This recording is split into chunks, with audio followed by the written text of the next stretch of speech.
Ya nggak perlu dibikin buku gitu. Dia bikin buku ya, biasalah kreativitas dia ini, sehingga agama itu kan untuk dikapitalisasi, Iya, dijadikan duit.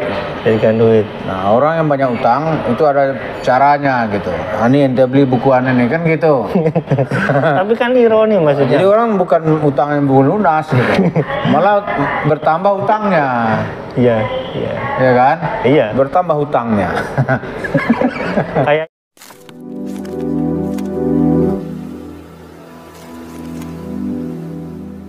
Assalamualaikum warahmatullahi wabarakatuh. Welcome back to my channel Letek TV. Ya teman-teman, kali ini saya sesuai dengan janji saya mau ketemu Pak Ustadz Tabrani. Kita mau bertanya nih, ada beberapa hal yang mau kita tanyakan tentang, ya apalagi kalau bukan Yusuf Mansur ya. Yusuf Mansur aja nih, lah. Nih Pak Ustadz, ini tentang soal gini, Yusuf Mansur itu kan di Instagram atau di Twitter dia itu kan menjual buku, judulnya ini buku doa lunas hutang gitu. Padahal tahu ya, karyawan nggak dibayar, terus patungan-patungan usaha itu juga nggak dibayar, patungan. Terus sebenarnya gini, doa lunas hutang itu sebenarnya apa ya? Kan kita berdoa bilang dengan bahasa Indonesia aja pengen lunas hutang kan boleh sebenarnya. Kalau orang yang suka menjual agama itu bagaimana cara menyikapinya, atau kira-kira orang yang gimana gitu sementara dia banyak hutangnya gitu loh. Ya, yang pertama ini kan kreativitas Yusuf Mansur lah ya. Kreatif ya. Bagaimana mencari pasar untuk mendapatkan duit, itu jualan lah. Karena agama bagi dia itu kan jualan.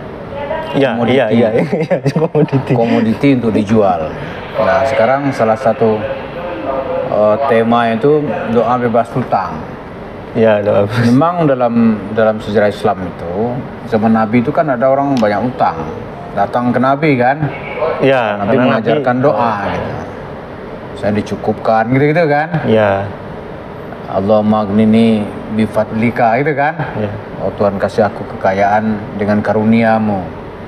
Nah, oleh Yusuf Mansur tema ini kemudian dirubah, karena bebas hutang tapi bayar gitu. harus membayar. Apakah dia jualan buku nanti? Sebenarnya ya. Jadi kalau sedang posisi kepepet, dia beli buku ke dia. Harusnya uang itu buat bayar hutang mah, tapi buat beli buku dia mah. Iya. Ini kan lucu nih. Yusuf Mansur itu teriak-teriak nih doa bebas hutang ya akhi. Aneh tawarin ente doa bebas hutang. Hutangnya sendiri banyak. Iya. Terus kan sebenarnya kalau memang niat mau apa ya, kan tinggal di-share aja lah. Namanya itu gratis kan agama. Iya. Ya nggak perlu dibikin buku gitu. Dia bikin buku ya, biasalah kreativitas dia ini, sehingga agama itu kan untuk dikapitalisasi. Iya. Dijadikan duit. Jadikan duit. Nah, orang yang banyak utang itu ada caranya gitu. Nah, ini ente beli buku aneh nih kan gitu. Tapi kan ironi maksudnya. Jadi orang bukan utang yang belum lunas gitu, malah bertambah hutangnya. Iya. Ya kan? Iya. Bertambah hutangnya. Kayak ini kan kayak Riyadhah 40 hari misalkan. Itu kan orang yang kebanyakan datang itu banyak utang.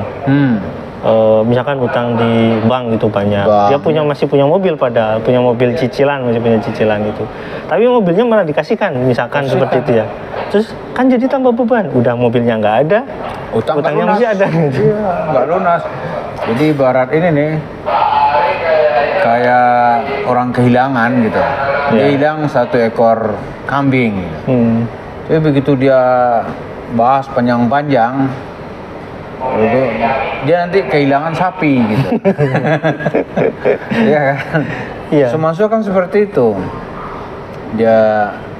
Dia datang, orang lagi banyak masalah, dia tawarkan masalah. Tapi bukan menyelesaikan masalah, malah masalah orang makin bertambah. Iya. Dia datang masih ada mobil walaupun dicicil atau dikredit. Iya. Nanti mobilnya hilang. Iya, harusnya mobilnya bisa dijual aja padahal buat bayar utang itu selesai. Jadi itu yang terjadi sebagai penjahat agama. Maksudnya kayak gitu. Penjahat tapi jualannya agama. Iya. Tapi golongannya udah besar ini Pak Ustadz. Masalahnya Besar. bukan cuma jualan buku, bukan cuma jualan doa, dia kan jualan ide-ide sama bahkan apa ya, dia itu kayak jualan institusi pesantren kayak gitu. Sok silakan di sini. Gitu. Iya kan. Nah dengan pesantren itu dia bisa menggait uang uang orang tua padahal murid. Di pesantrennya bayar mahal padahal. Pesantrennya bayar mahal, bukan itu saja. Pesantrennya bayar mahal, tapi ditambah lagi bayarnya misalnya nih harus 3 tahun di depan. Iya. Caranya gimana gitu? Tapi Mansur, kalau Bapak nggak mampu, ya nggak bisa ikuti. Anak-anak kehilangan kesempatan. Iya. Tapi kalau ya surat rumah kan ada gitu.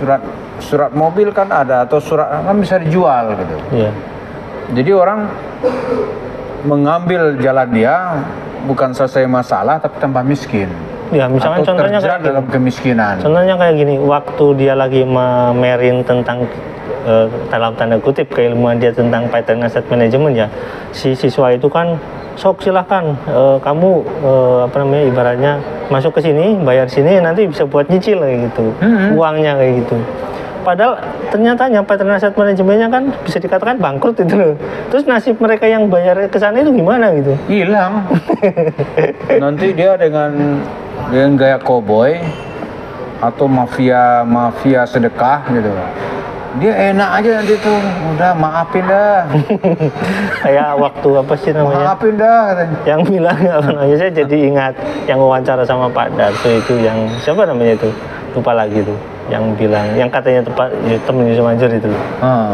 Siapa yang bilang, katanya wah gampang itu, nanti tinggal minta maaf katanya. Oh, Iqbal. Ya Iqbal itu ya. Minta maaf aja, dia diraup duit orang gitu. Yang jumlahnya mungkin fantastis lah, miliar-miliaran lah, bermiliar-miliar itu. Paytrend itu, waduh itu kejahatan yang luar biasa itu. Kejahatan itu, penjahat itu. Setelah uang masuk, dia bikin modus sehingga saham Paytrend itu punya dia semua. Ya, termasuk. Setelah itu dia mau cerita Pak Zainul, uang tuh dia pakai untuk membeli aset-aset lain gitu, sehingga uang cash di Paytrend tuh jadi nggak ada. Ya. Nah, setelah itu dia pakai exit strategi.